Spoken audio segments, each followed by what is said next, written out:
الحمد لله رب العالمين والصلاة والسلام على رسوله الكريم المبعوث رحمة للعالمين وعلى آله وصحبه ومن اهتدى بهديه إلى يوم الدين. أما بعد، حياكم الله. السلام عليكم ورحمة الله وبركاته. إن شاء الله you're all well. May Allah subhanahu wa ta'ala guide us to the truth. اللهم آمين. ربنا علمنا ما ينفعنا وانفعنا بما علمتنا وزدنا علما. اللهم آمين. Inshallah we start with reviewing verse 22. I have a correction as well about something I mentioned last week, and then inshallah we move on to verse 23. Understanding and reflecting. So, أعوذ بالله من الشيطان الرجيم. Allah subhanahu wa ta'ala said, وَلَمَّا بَلَغَ أَشُدَّهُ آتَيْنَاهُ حُكْمًا وَعِلْمًا وَكَذَلِكَ نَجْزِي الْمُحْسِنِينَ. So, وَلَمَّا بَلَغَ أَشُدَّهُ. What meaning do we have for, or how do we understand this part of the verse? We're reviewing. وَلَمَّا بَلَغَ أَشُدَّهُ.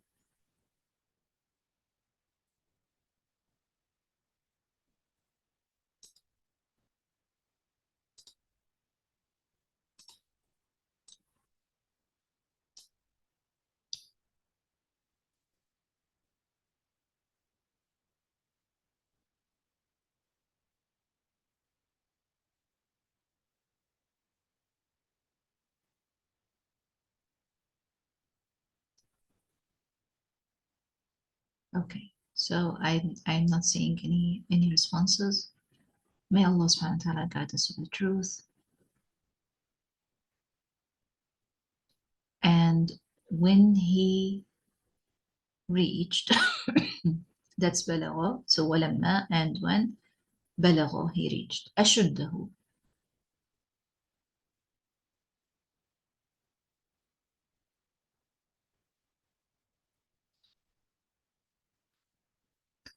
أشده.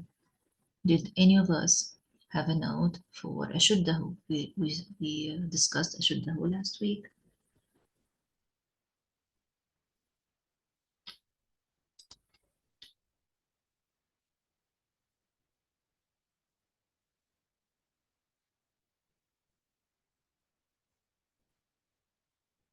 Close, but try to look closely to the word. أشده. His strength. Walaikum salam wa rahmatullah. His strength. We're reviewing from last week. So when he reached his strength, in there, when we're talking about what different understanding, tafsirs of ashuddahu, we mentioned the strength physically, and as well we mentioned age. And the age I observed in the tafsirs was not the age I mentioned last week. So the age I mentioned last week was about 17, 18, or under 20 years old, but the right age according to the tafsir is the age of wisdom, which is, according to what they mentioned, age 33 years old. So please correct that. If you had taken that note, please do go back and correct. The age that was suggested to our knowledge, to our understanding, is 33, not younger than that. So آتيناه حكما وعلما. So how we understand آتيناه حكما وعلما.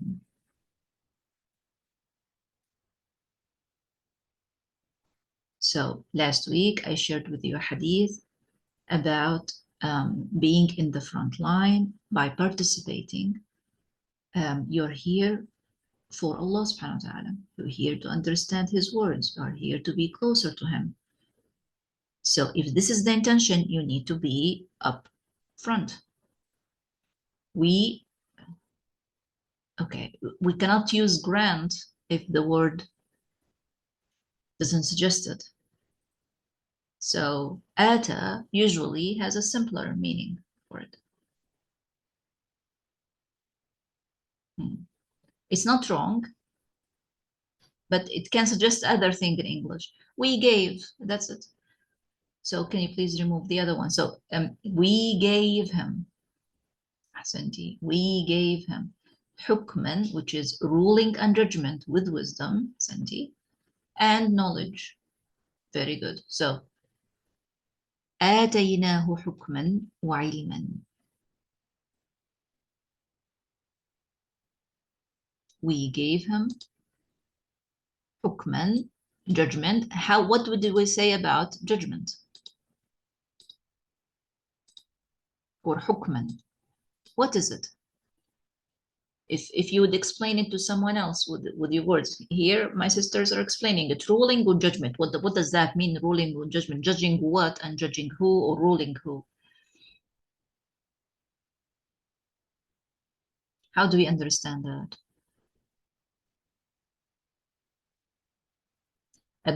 Allahu Akbar, mashallah, tabarakallah. Ahsanti, my sister. Ability to see right. That is the judgment. When you're able to see what's right and what's wrong with no doubt. Ahsanti. No one can trick you into a situation or into agreeing on something you don't agree, or disagreeing with something you agree, because you have a good judgment. You know the right or the right from wrong, and that is the judgment. So Allah subhanahu wa ta'ala said, when Yusuf alayhi salam reached that age that we mentioned today, according to the tafsir, about 33 years old, he gave him subhanahu wa ta'ala hukm, judgment. So he knows what's right and what's wrong. He can tell what's right from wrong clearly, and ilman, and knowledge as well. And then Allah subhanahu wa ta'ala said, وَكَذَلِكَ نَجْزِي الْمُحْسِنِينَ, and this is where we stopped. What does وَكَذَلِكَ نَجْزِي الْمُحْسِنِينَ? What does it mean?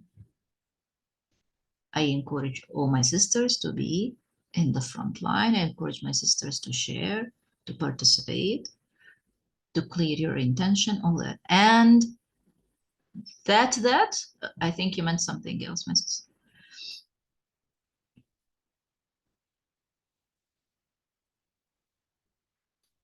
And yeah, like that, Ahsanti, and like that, or in a similar way, or such that. No need for sorry, you're trying, and I appreciate that you're trying. Jazakallahu khairan. And like that, such that. If you say such is not the slash from that, such is the slash from like.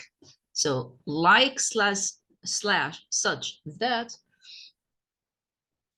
Najzi, we compensate, reward and only reward, because jaza, the word jaza purely can mean good compensation or not good compensation.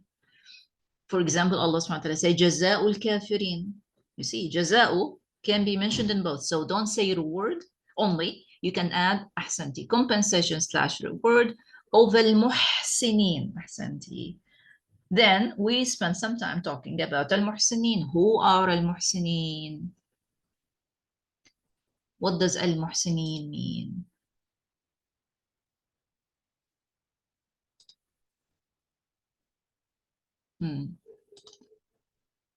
My sisters, do try. May Allah subhanahu wa ta'ala guide you to which is best. May Allah subhanahu wa ta'ala guide us all to the truth.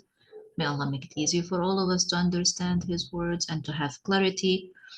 MashaAllah, tabarakallah. And the ones, so we're talking about group, right? Or maybe you're talking about one. So muhsinin is a group. Muhsin is one person. Okay. The one who does everything with ihsan. Okay. The one who does things 100% means 100% in goodness. It's good 100%. Exactly. 100% good. Because I think one of my sisters last week suggested pure. If you added pure to this, it's not ihsan anymore. Then you're talking about ikhlas. So here is the doer of ihsan, means the one who does something 100% good. So as we said, if you would grade what you did in that moment, you won't give yourself 5/10. For example, you're looking after someone older, so you need to, for example, to attend to them for an hour or two. During this hour or two, you're not attending your phone, you're not receiving calls, you're not on the seeing your feed, you're not doing something else. You're just there on by call, like waiting for them to call you to do something. You're giving them the medicine or the food or whatever. You are 100% there sincerely for Allah subhanahu wa ta'ala. That is ihsan. To do it 100% good. Okay, so those are muhsinin. So this is one meaning of muhsinin. So muhsin is the doer of ihsan, the one who does things 100% good. Or the one who, as well we mentioned last week, so I would like to share.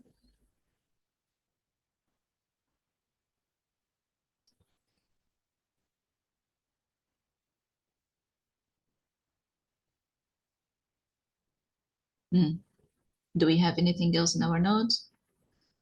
I'm assuming you had notes. Some of my sisters do have. Some of my sisters are not having, they don't have note and they're just remembering from what we did last week. I can see that from the responses, of course. Okay. So another way to understand ihsan is how it's mentioned, how it's explained in hadith. Okay, our sister helped. So let's let's see what our sister have. Doors of excellence. Senti, mashallah, that's ihsan, to do something excellent in excellent manner. They do things in the best way. First, that's one meaning. The other meaning is the first level, first maqam of ihsan, to worship Allah as if you see Him. Allahu Akbar, mashallah, tabarakallah. May Allah reward you, my sister. My dear sisters, do we understand what ihsan is? Ihsan has two maqams, has two levels. So that's the second meaning of ihsan here, to worship Allah as if you see Him. But if you can't do that, if you can't worship Allah as if you see Him, then that's the second maqam. When the second maqam takes place, then when you don't see Him, you know that He sees you. فَإِن لَمْ تَكُنْ تَرَاهُ فَإِنَّهُ يَرَاكَ. He sees you. That's the second maqam. And that's another meaning of ihsan. Okay, so then we had a conclusion or a reflection after we finished the verse. So when we looked at the verse, and Allah subhanahu wa ta'ala said, when he reached his strength, and we spoke about that, we gave him hukman, we gave him judgment, ruling, and knowledge, ilman, and in a similar way, such that, like that, we compensate / reward the doers of ihsan, those that do things 100% good. Then we had a reflection. Who would like to share or who remembers?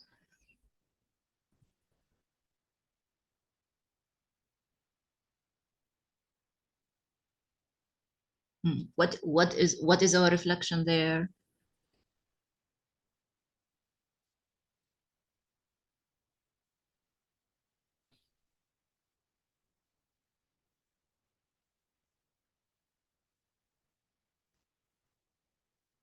My dear sisters.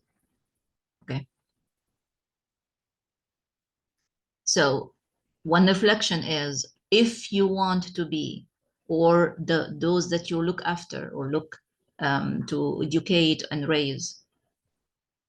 Allahumma ameen. May Allah make us among the muhsineen. Ahsanti. Why is that? Because being from muhsineen can be a reason for you to have similar way, to have similar like Yusuf alayhi salam did, which is the hukman and the ilman, which now ability to see things clearly, ability to see things right.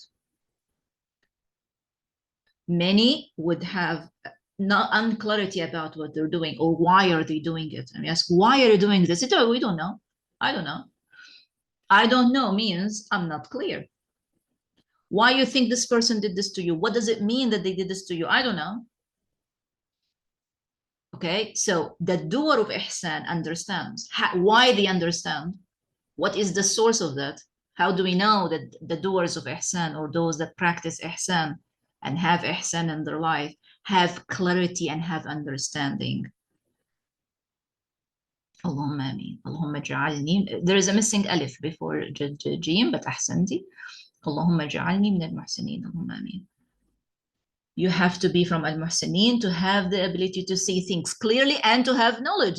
There are two promises. أحسنتي. Allah subhanahu wa ta'ala promised two things, to have hukman and to have ilman. If we are from muhsinin, then you have ilman and hukman. If you think you're struggling with ilm, I tell you, okay, hold on. Can you check how your ihsan is? How do you do things normally? Do you do things full-hearted or halfway through? Full attention or half attention? When something come to you, how do you receive it? Knowledge come to you, how do you receive it? Do you say, no, I don't believe? No, this is not right? Or do you take it slowly and try to understand it and accept it?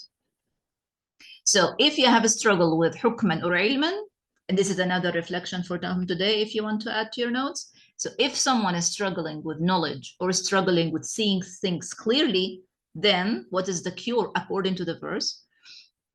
How do we cure this? How do we get ourselves out of that place of unclarity and struggling to gain knowledge?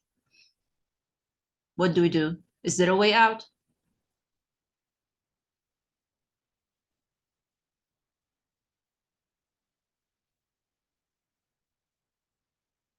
أحسنتي. Practice having ihsan needs practice. Having ihsan in your life needs practice. Need you to always think, okay, what am I doing? I'm doing this. Am I doing 100%? Am I doing it with full attention, with full skill, or am I just giving half of my attention to it? And this is where it makes the difference. So the way out of this is check your ihsan, right? Okay. After that, Allah subhanahu wa ta'ala said, أعوذ بالله من الشيطان الرجيم, وراودته التي هو في بيتها عن نفسه وغلقت الأبواب وقالت هيت لك قال معاذ الله إنه ربي أحسن مثواي إنه لا يفلح الظالمون. So let's take slowly, little by little. وراودته. So from وراودته, even if you don't know راودت, which is, let me underline the verb. So even if you don't know this verb, راودت, you still can tell what the wa is and what the who is. And then we talk about راودت. So what does the wa mean?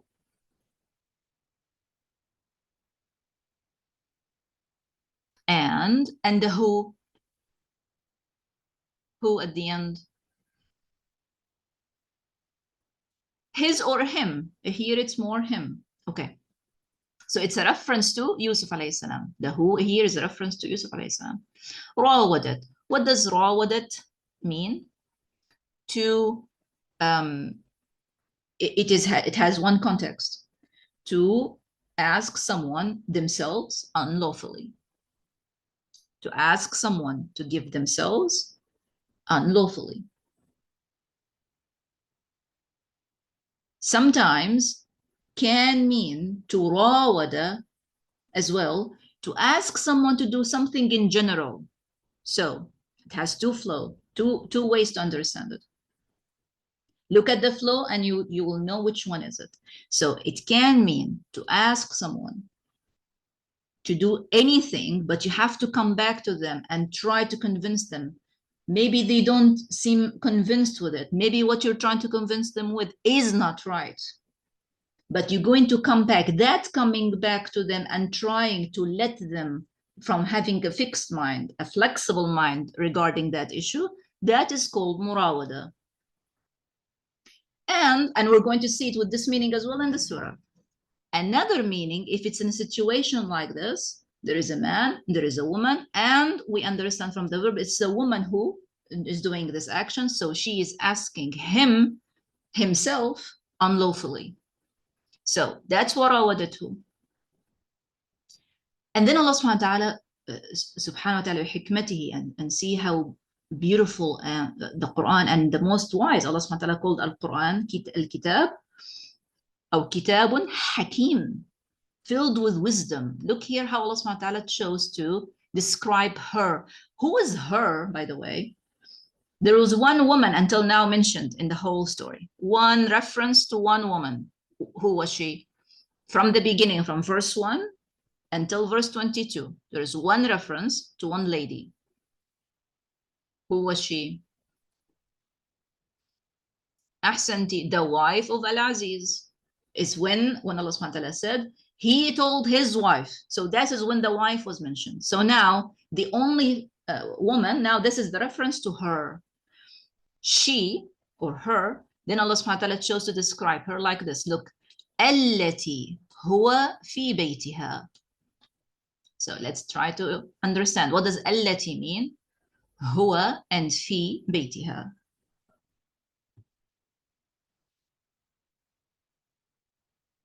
التي هو في بيتها.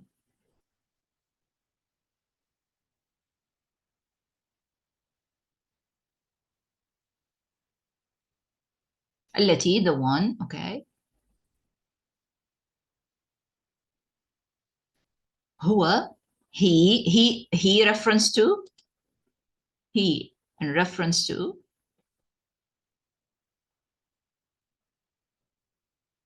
Yusuf. Don't write just Yusuf, please. Yusuf alayhi salam, because we're talking about Yusuf alayhi salam. Okay, so Yusuf alayhi salam. So, and then في بيتها, in her home or in her house. In Arabic, bait, we think of it as home more than منزل. منزل, we think of it as a house. So home can reference to other meaning. Home means the place where you stay your nights. Home means the place you get comfortable. Home means the place you have control as well in or in running. Okay, so let's replace. Okay, Jazakallah khairan. So you need, see now this description Allah subhanahu wa ta'ala chose to describe her in this moment, in this particular situation. The one who he is in her house. You see, the one who he is in her house. Oh, sorry, I keep saying house again. The one who he is in her home or at her home. Why is that? Why that description in particular? How do we reflect on it? It's because he is now the servant. She is now the he's working in this house, he's living in this house as to serve. She is more powerful than he is. She has more control over the situation. She was the one who gives the order. She is the mistress, if you want to say, and he is the servant. Alayhi salam.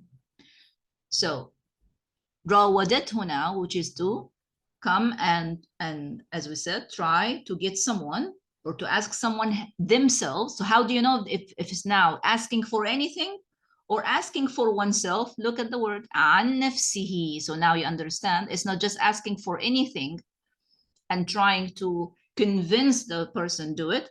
It's asking for themselves in particular. So عن نفسه, that's what she was trying to do. So she's in control. He was in that room. She went in that room. She asked, or she rawadat, asked unlawfully, not for anything, for him. So, okay. And then Allah subhanahu wa ta'ala said, وَغَلَّقَتِ الْأَبْوَابِ. So, you see, you're going now to notice, I mean, of course, maybe you already noticed that, the difference between how you express something in English and Arabic and how sometimes English lacks the closeness and the clarity the Arabic expresses. So now let's see. Let's try. What does وَغَلَّقَتِ الْأَبْوَابِ means? How do you understand وَغَلَّقَتِ الْأَبْوَابِ?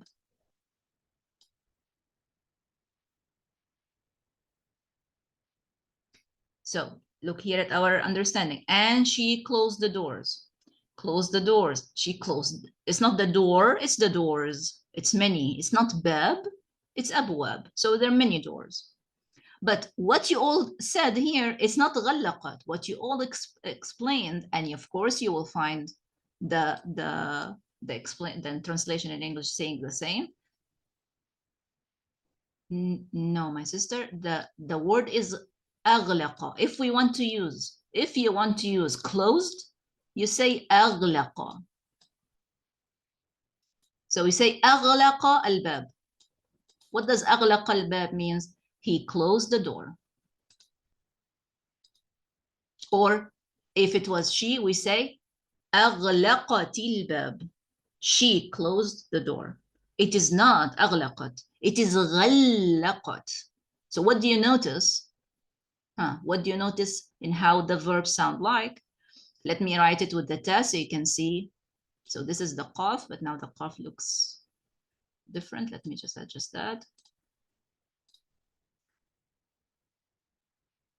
The doors were closed. No, it's not passive. It's not passive. Oh, what I'm asking, what's the difference? Just help me to see the difference in the letters. That's it. أغلقت الأبواب.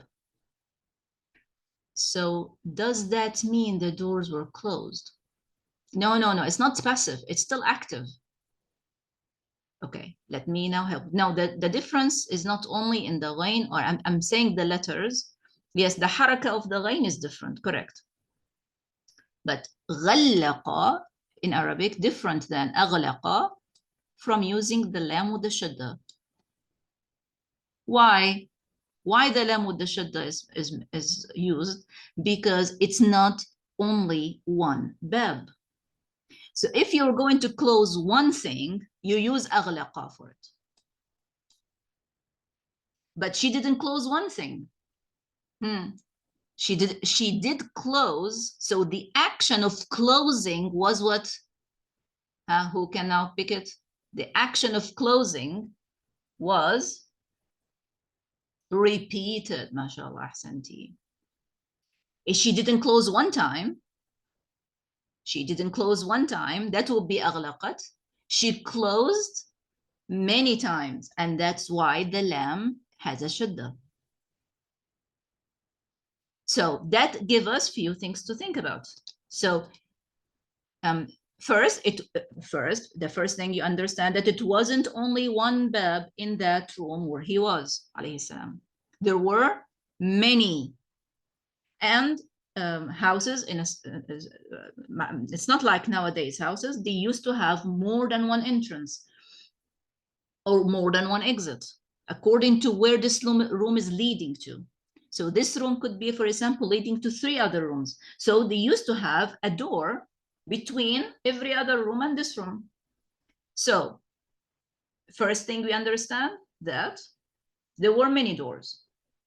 Second thing, so it's not only, for example, don't think there were 2 doors. I tell you, no. It's more than one. It's more than 2. If it was 2 doors, it would be baban, for example. So for sure, there are more than 2. Second thing we understand. Read from the meanings now from the beginning until وَغَلَّقَتِ الْأَبْوَابِ. Try to conclude slowly. Try to reflect slowly. Please. So, and she did it many times. Yes, because there were many doors. But that reflects what? That indicates what?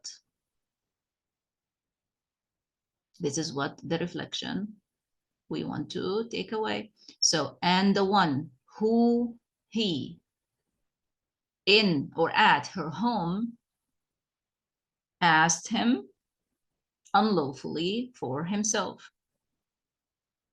And between brackets, and she between brackets repeatedly, and repetition here is not said in Arabic, but it's emphasized with the lam with the shadda, or continued or carried out closing the doors.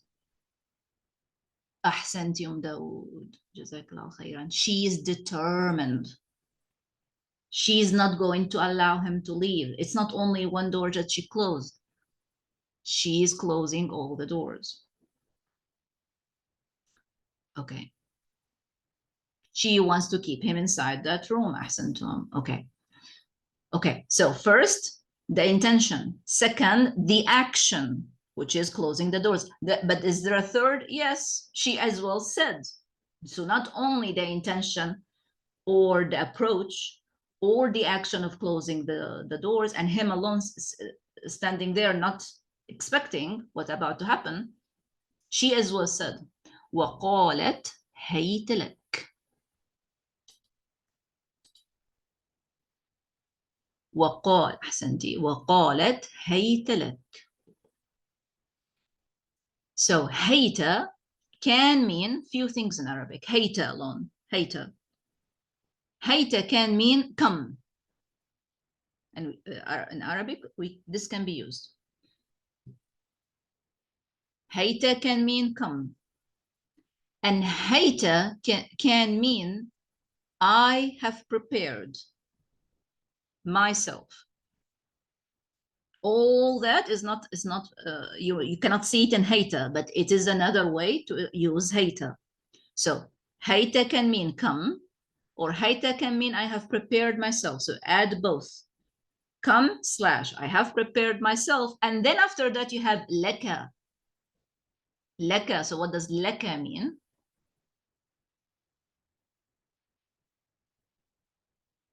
For you. So for the first meaning, come, then you say for you, or the for has to be between brackets because maybe in the English flow it won't be clear. Then come you, and the for has to be between brackets. And in the second meaning, I have prepared myself, then for you. So that is another word that is clearly stating what she wants. So it's not only the action, it's not only how she approached him, which has happened the first or the second, is that she actually said for you. She's saying, this is my intention. My intention is you now. Okay. So then Allah subhanahu wa ta'ala said, قال معاذ الله. قال,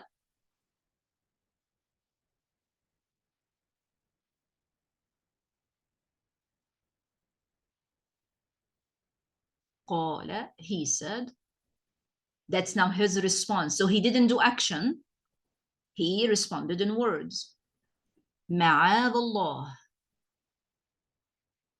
معاذ الله.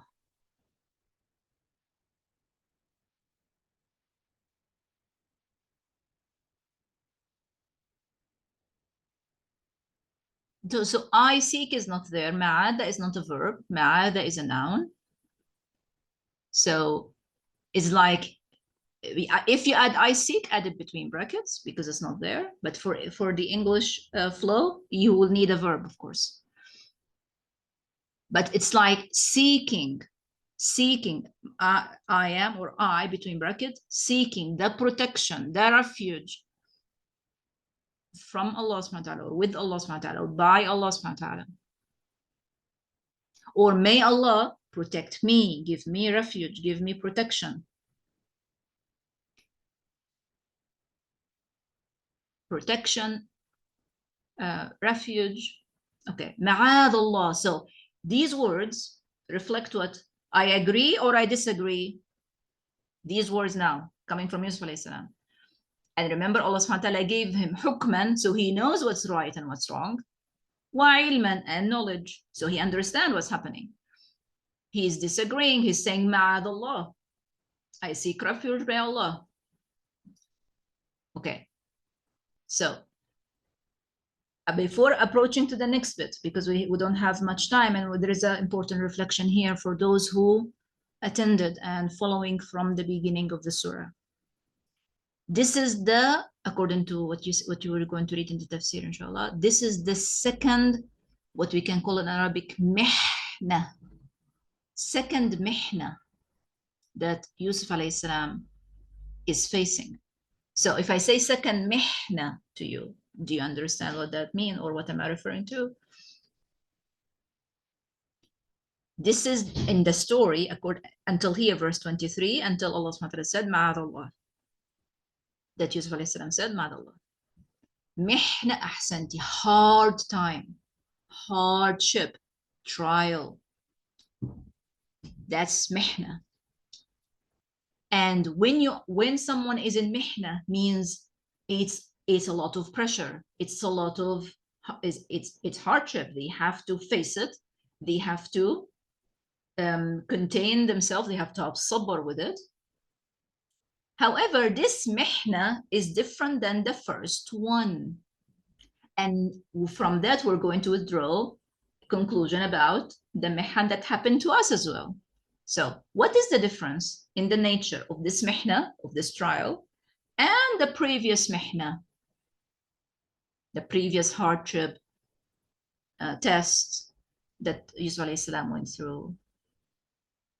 What's the difference? Who can see? Who can tell? May Allah guide us to the truth. Okay, one of my sisters said. Okay, actually, many of you answered. So one said, in this one, he has a choice. In the previous one, he was a child. This one is harder. Okay, from where the harder come from, if you can explain? He didn't realize what the brothers were about to do. Okay. But we were not told that. We were not told if he realized or not. We understand from the story, if they had to take his shirt away, they had to hurt him. No one will just voluntarily take somebody's shirt off. They will have to force him to take. So there is a force. There is a throwing in the will. He can tell that there is aggression. So we cannot say he couldn't tell. The first, without knowing, no. Okay, I'm not sure. Okay, he can easily give in. Second, he has a choice. Okay. So most of us, mashallah, now can see it. In the first time, it was without his choice. He didn't choose. No one can choose to be thrown in a well or not. It was forced on him. So him having sabr on that mihna was sabr without choice. He didn't have to decide anything. He didn't have to decide to be thrown on the well or not. In the second mihna, which is now, he has a choice. He can say yes, and as well, he can say no. There is more control here, and that is what one of our sisters said, it's harder because of that. So now let's reflect on our situations. Okay, in our situations, sometimes, usually the first times of the mihna, it's a mihna that you don't have a choice in. Observe when you can remember, okay, that was my first trial. That was when I actually felt I don't have any control in that situation. That other person is harming me. It is without what? It's the first mihna. So it is without.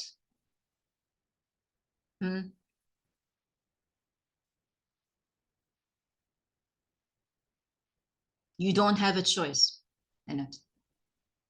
You don't have a choice. And many of the first mihan that we go through, trials, difficulties, hardship, usually come our way without us choosing to be there. SubhanAllah. However, going through that mihna is important, and that's why the mihna is there. Going through that thing that you all of a sudden you found yourself in that situation and you had to deal with it. Someone abusive, someone took something from you without right, any. So you find yourself faced with that. So you don't have a choice. And that's from Allah's mercy that you don't have a choice. The only thing you have to do is to learn how to do sabr. In the first mihna, the first thing you have to learn as a human being put in a mihna for the first time is to know what sabr is. So we already spoke about what sabr is, so quickly, so I can reflect as well on the second mihna. So what is sabr for those who remember? And as well for those who don't remember can be reminded, and those who don't know, they can have an idea. Not to melt down, not to break down, to have control. أحسنتي. Sabr is the opposite of jaza. Sabr, حبس النفس, controlling the nafs. Jaza is letting the nafs, letting ourselves break down with the emotion. أحسنتي. So the first situation, he had to have sabr to hold himself in that position, in where he was in the will as a child, 11 to 12, 10 to 11 years old.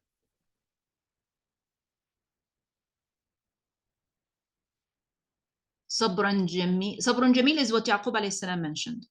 But I'm talking just about sabr first, about when you have a first mihna, you try to practice to have sabr, not to allow yourself to melt, not to allow yourself to give in and lose control. In the second mihna, because you already learned, subhanAllah, how to have sabr, because you already know what sabr is. So now when you have a choice to do something tempting that is wrong, that is forbidden, and or choose not to do it, you can actually practice that sabr. Put that sabr in practice that you learned first time. Okay, what if you didn't learn sabr in the first time and you were frustrated and angry and you couldn't? Then the mihna, subhanAllah, will repeat again. The mihna will keep repeating until you understood how to have sabr. If you continue to break down, the mihna will continue to come until you know what sabr is. And observe your own trials and observe the things you went through. You will find something specifically was continuously repeated. If you didn't learn how to have sabr the first time, then maybe you'll learn it the second time, the third time. All that is to teach you eventually how to have it, and that is preparation for the second mihna, or the mihna that to follow. That now, because you understood what sabr is, now you can choose right. You can choose what not to do or what to do. Does that make any sense? Or too complicated?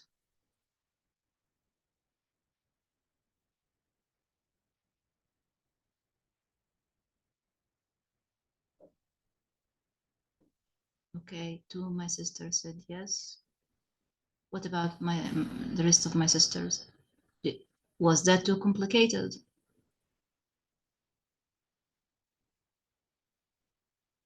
Okay, go ahead, please. What other example?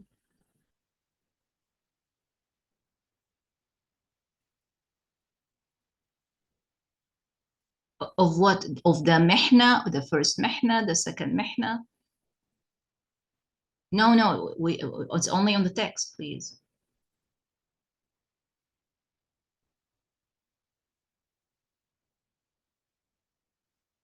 Okay, is it first mihna, second mihna? It's it's already our time. But I would like my sisters. SubhanAllah, okay.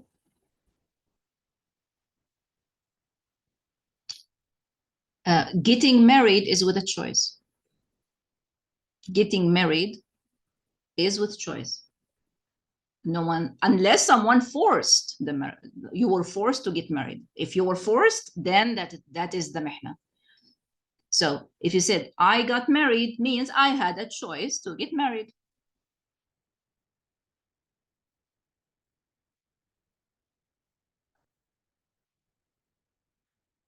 Okay.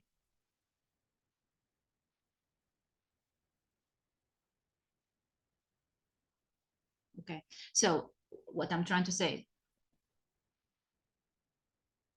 okay, may Allah subhanahu wa ta'ala make it easier for all of us. What I'm about to say, the how you know the first mihna is something that you don't have a choice of doing. Getting married by itself is with a choice. No one, unless the marriage itself was forced. So that mihna that happened through the marriage, that without the control, but apparently what you're saying is that you had the control, because you said you left, which means you had the choice. So you're explaining the second mihna, you're not explaining the first one.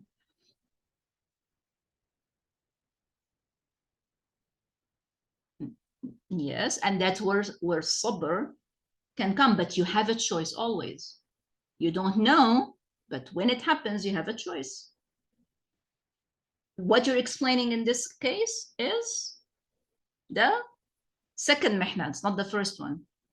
The first one usually happen like our sisters noticed when we are children or growing up, something beyond our control. Someone abused this person or put a difficulty on them or hurt them physically or emotionally. It could be a friend, it could be a parent, it could be a grandparent. So that situation, if we didn't learn sabr in, that situation can repeat with another person or another situation that you don't have a control, and still until you learn the sabr. When you learn the sabr, now you're ready to go through the second mihna, which is you have a choice in. Inshallah, we're going to continue to talk about that next time. Jazakallahu khairan. And Jazakallahu khairan all for listening and paying attention. May Allah subhanahu wa ta'ala guide us to which is best. Allahumma ameen. اللهم إنا نسألك الجنة وما قرب إليها من قول وعمل ونعوذ بك من النار وما قرب إليها من قول وعمل. السلام عليكم ورحمة الله وبركاته.